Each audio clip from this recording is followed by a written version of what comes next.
What's your first response when someone wrongs you?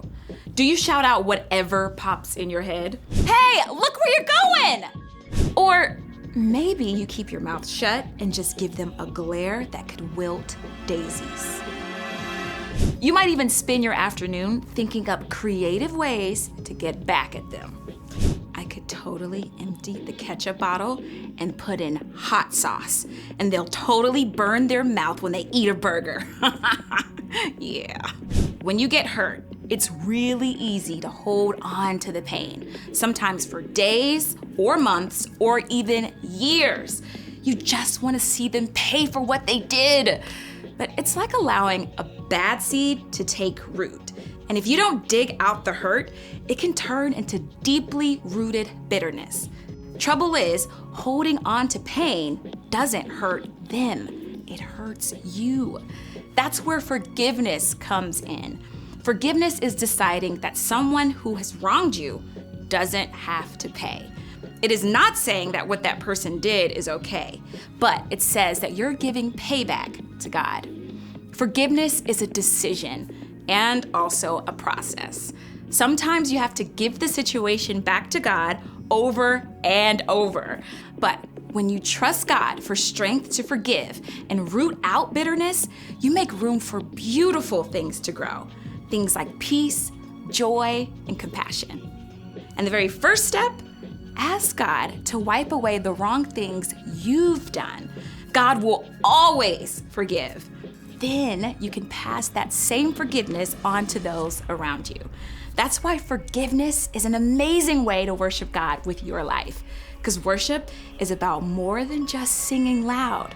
It's all about living loud. Yeah. Come on. Let's go. I know I'm gonna make mistakes in this life I live, but you never leave me. You forgive. I won't always get it right. It's alright, 'cause no matter what I do, I'm always loved by you. In the morning time, I'm gonna sing. God, you make me smile when you're doing your thing. I'm thankful for the way you set me free and all of the ways that you love me. I know I'm gonna make mistakes in this life I live, but you never leave me. You forgive. I won't always get it right. It's alright, 'cause no matter what I do, no matter what, I'm always loved by you. In the morning time, I'm gonna sing. God, you make me smile when you're doing your thing. I'm thankful for the way you set me free and all of the ways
Welcome to Story Lab.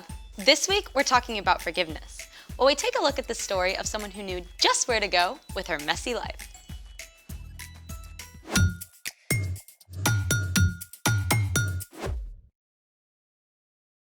Hey, I'm Skylar. And I'm Sebastian. We're talking about forgiveness, which is deciding that someone who has wronged you doesn't have to pay. Speaking of forgiveness, Yes, you know how we're all works in progress? of course. And you remember that beaker full of delectable M&Ms that you left on the counter yesterday? Oh, right, thanks for reminding me. I totally want a snack right now. Yeah, about that. Wait, that's the beaker that the M&Ms were in? This is the beaker. Where are the M&Ms? You did not eat an entire beaker full of M&Ms! I was only gonna munch on a handful, but they kept calling to me.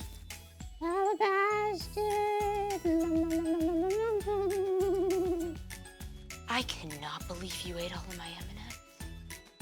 I feel terrible. Bet your stomach did too. True story. I'm really, really sorry. I'll get you some more. I forgive you. Thank you. I'm gonna get you some more, I promise. Cool. But I know something we can do with it first. Something better than M&Ms? Yep. Let's make it. Step 1. Take a candle and place it in the center of the dish. Step 2. Put a few drops of light food coloring in a container of water. Because around here, we love food coloring.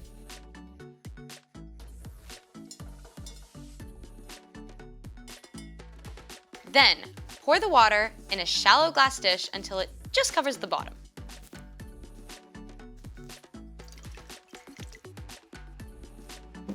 Step 3. Light the candle.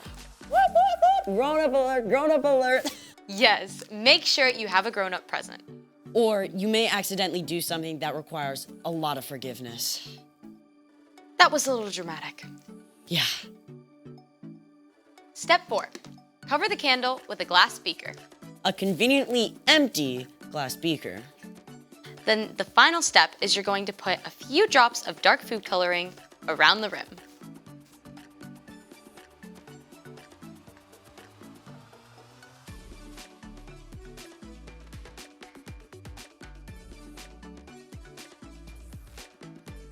What's with the water? It's all getting sucked up into the beaker. Pretty cool, huh? What just happened? Science! As the flame consumes oxygen, the pressure inside the beaker is decreased, while the pressure outside the glass stays constant. Since the outside pressure is greater than the inside pressure, the water gets pushed up into the beaker. Taking away the water in the dish. Oh, just like how forgiveness takes away all the bad things you've done. I see what you did there. I love a good visual. It's time for... The story before the story. Today, we're in Luke, the 3rd book in the New Testament. But before Luke, in the very beginning, out of a deep, deep love, God made an amazing world. But when people turned away from God, the world was broken. God made a plan to draw people back into relationship. So, at the right time, God sent a tiny baby to be born in the small town of Bethlehem. God's very own son, Jesus. When Jesus grew up, he began to travel from town to town, teaching and healing. And while most people loved him, the religious leaders grumbled. That Jesus was changing the way they'd always done things. And they didn't like it. One bit. Which is where our story starts. Take it away. Hey everyone, I'm Chloe. Hey, Chloe. The religious leaders, some called Pharisees, were keeping a sharp eye on Jesus. They weren't completely sure about him yet. So, one of them, a man named Simon, invited Jesus to have dinner at his house.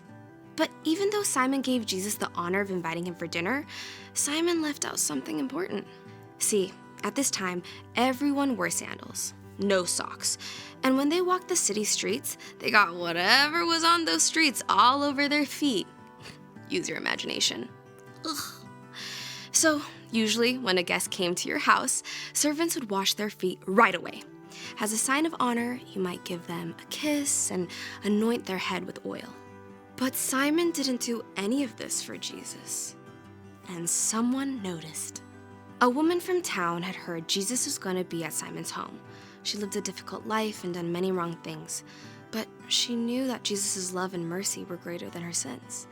She desperately wanted to see Jesus, so she came to Simon's house and saw where Jesus sat at the table.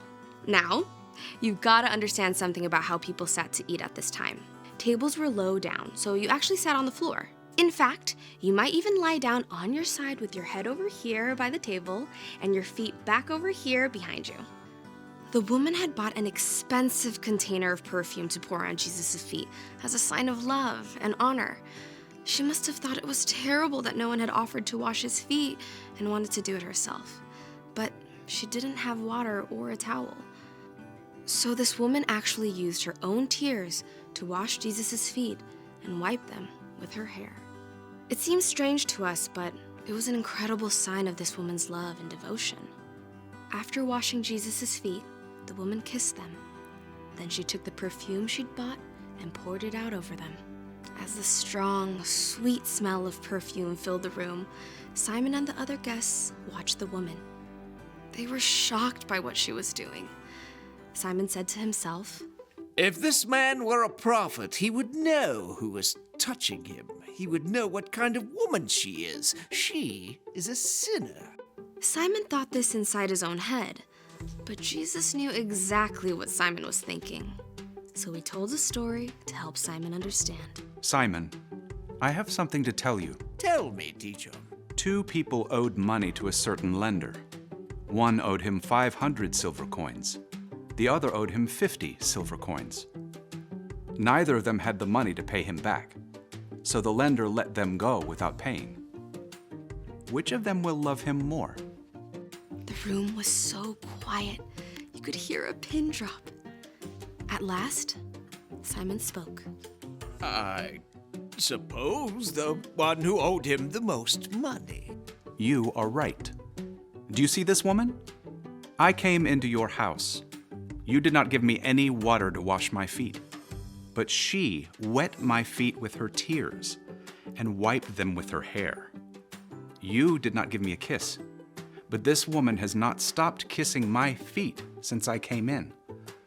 You did not put any olive oil on my head, but she has poured this perfume on my feet. Wow, Simon got called out. Simon had invited Jesus out of curiosity, but he hadn't shown him any love or respect. This woman's many sins have been forgiven. She has shown that she understands this by her great acts of love. But whoever has been forgiven only a little, loves only little. Your sins are forgiven. Excuse me. Who is this who even forgives sins? The other guests whispered and exclaimed in shock, but Jesus smiled at the woman with deep love in his eyes. Your faith has saved you. Go in peace. The room was filled with religious leaders who were quick to call the woman a sinner. But they didn't look at their own lives. They didn't see their pride and hard hearts needed forgiveness just as much as the things this woman had done. The end. I gotta be honest, all the feet washing and perfume stuff seems a little bit strange, but she was all in for Jesus. Exactly. She saw how much she needed Jesus. All the religious leaders missed it. They thought they had it all together.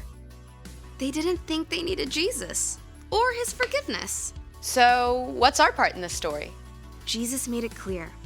Everyone needs forgiveness. Not just the guy who robbed a bank or the school bully. All of us have done things wrong. We've all messed up.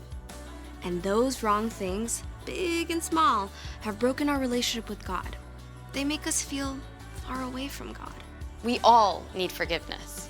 It's why God sent Jesus to be here on earth with us. Jesus showed us how to live. He's the only one who never sinned, and then Jesus laid down his life for us. When Jesus rose to life again, sin and death were defeated. When you choose to follow Jesus and ask God for forgiveness, God wipes away the wrong things that you've done. God looks at Jesus' perfect life instead of your sins and says that you don't have to pay for those sins anymore. That's the most amazing thing ever. So don't miss this. You've done wrong things. You need to be forgiven. But because of Jesus, God is ready and willing to forgive you and wipe away the wrong things you've done. Right this second. That's amazing. Enjoy. See you next time. Bye, Chloe. So here's the thing. Everyone needs forgiveness. Just like you forgave me for the M&Ms. Wow, thank you. Can I have a few? A few.